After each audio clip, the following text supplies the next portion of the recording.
السلام علیکم۔ قصص الانبیاء میں آج ہم بات کریں گے اللہ تعالیٰ کے ایک پیغمبر اور رسول حضرت نوح علیہ السلام کے بارے میں۔ حضرت آدم علیہ السلام کے بعد یہ پہلے نبی ہیں جن کو رسالت عطا کی گئی۔ حضرت نوح علیہ السلام کے نبی بنائے جانے سے پہلے تمام قوم اللہ کی توحید اور صحیح مذہبی روشنی سے پوری طرح انجان بن چکی تھی اور حقیقی معبود کی جگہ خود کے گڑے ہوئے بتوں نے لے لی تھی۔ غیر اللہ اور بتوں کی پوجا ان کا شیعہ تھا۔ آخرکار اللہ کی سنت کے مطابق ان کے رشد اور ہدایت کے لیے بھی انہی میں سے ایک ہادی اور اللہ کے سچے رسول نوح علیہ السلام کو مبعوث کیا گیا۔ حضرت نوح علیہ السلام نے اپنی قوم کو راہ حق کی طرف پکارا اور سچے مذہب کی دعوت دی، لیکن قوم نے نہ مانا اور نفرت و حقارت کے ساتھ انکار کیا۔ قوم کے امیروں اور سرداروں نے ان کے جھٹلانے اور انہیں ذلیل کرنے کا کوئی پہلو نہ چھوڑا، اور ان کے امیروں اور سرداروں کے ماننے والوں نے انہی کی پیروی کے ثبوت میں ہر قسم کی توہین کے طریقوں کو حضرت نوح علیہ السلام پر آزمایا۔ انہوں نے اس بات پر تعجب ظاہر کیا کہ جس کو نہ ہم پر دھن دولت میں برتری حاصل ہے اور نہ وہ انسانیت کے رتبے سے بلند فرشتہ ہیکل ہے، اس کو کیا حق ہے کہ وہ ہمارا پیشوا بنے اور ہم اس کے حکموں کو مانیں۔ وہ قوم کے غریب اور کمزور لوگوں کو جب حضرت نوح علیہ السلام کے پیچھے چلنے والے اور پیروی کرنے والے دیکھتے تھے تو گھمنڈ بھرے انداز میں ذلیل سمجھ کر کہتے تھے، ہم ان کی طرح ہیں کہ تیرے فرمان پر چلنے لگیں اور تجھ کو اپنا سردار مان لیں کہ جس کی پیروی کی جائے۔ وہ سمجھتے تھے کہ کمزور اور پست لوگ نوح علیہ السلام کے اندھے مقلد ہیں، نہ ان کے پاس کوئی سمجھ ہے اور نہ یہ ہماری طرح جانچی پرکھی رائے سے کام لیتے ہیں، اور نہ اتنا شعور ہے کہ حقیقت حال کو سمجھ لیتے، اور اگر وہ حضرت نوح علیہ السلام کی بات کی طرف کبھی توجہ بھی دیتے تو ان سے اصرار کرتے کہ پہلے ان قوم کے پست اور غریب لوگوں کو اپنے پاس سے نکال دے، تب ہم تیری بات سنیں گے، کیونکہ ہم کو ان سے گھن آتی ہے اور ہم اور یہ ایک جگہ نہیں بیٹھ سکتے۔ حضرت نوح علیہ السلام اس کا ایک ہی جواب دیتے کہ ایسا کبھی نہیں ہوگا، کیونکہ یہ اللہ کے مخلص بندے ہیں۔ اگر میں ان کے ساتھ ایسا معاملہ کروں جس کی تم خواہش رکھتے ہو تو اللہ کے عذاب سے میرے لیے کوئی پناہ گاہ نہیں ہے۔ میں اس کے دردناک عذاب سے ڈرتا ہوں۔ اس کے یہاں اخلاص کی قدر ہے،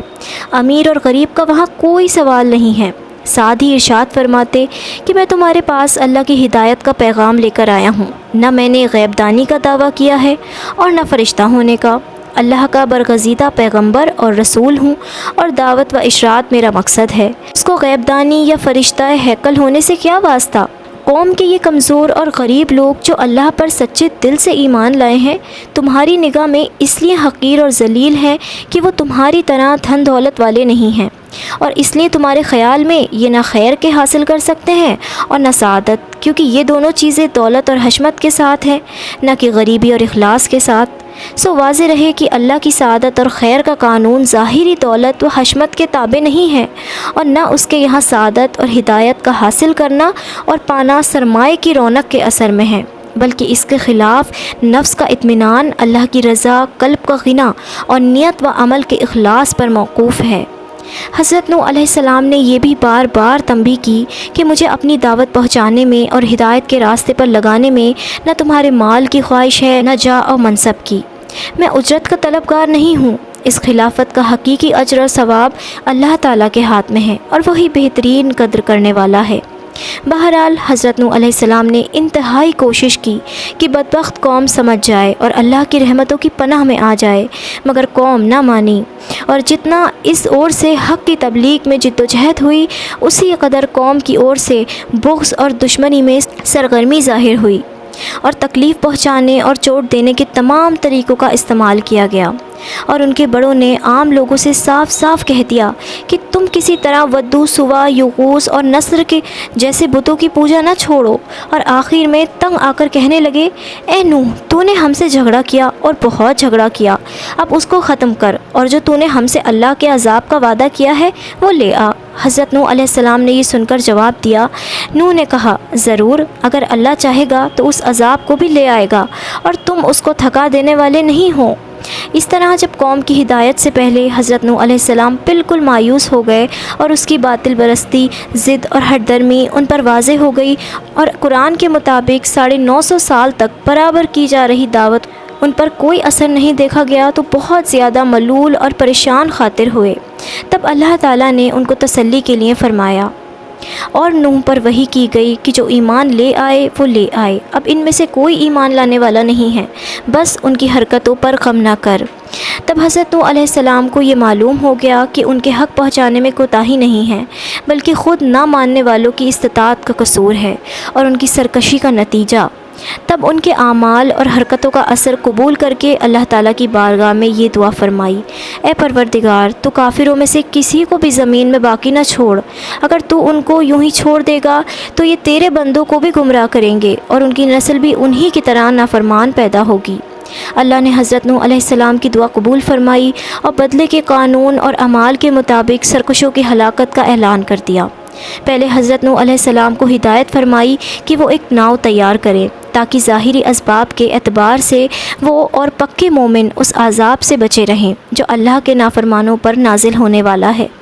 حضرت نوح علیہ السلام نے جب ناؤ بنانی شروع کی تو کافروں نے ہنسی اڑانا اور مذاق بنانا شروع کر دیا، اور جب کبھی ادھر سے ان کا گزر ہوتا تو کہتے کہ خوب، جب ہم ڈوبنے لگے تو تم اور تمہارے پیچھے چلنے والے اس ناؤ میں محفوظ رہ کر نجات پائیں گے، کیسا مورکھتا والا خیال ہے۔ حضرت نوح علیہ السلام بھی ان کو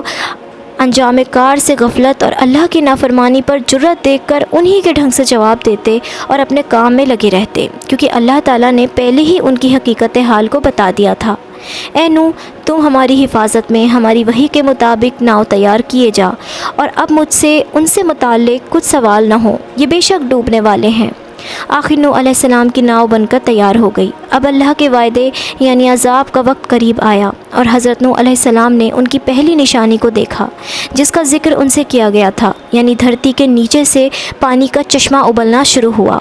تب اللہ کی وحی نے ان کو حکم سنایا کہ ناؤ میں اپنے خاندان والوں کو بیٹھنے کا حکم دو، اور تمام جانداروں میں سے ہر ایک کا ایک جوڑا ناؤ میں پناہ لے، اور چھوٹی جماعت لگ بھگ 40 لوگ بھی جو تم پر ایمان لا چکے ہیں ناؤ میں سوار ہو جائیں۔ جب اللہ کی وعدے کی تعمیل کی گئی تو تب آسمان کو حکم ہوا کہ پانی برسنا شروع ہو،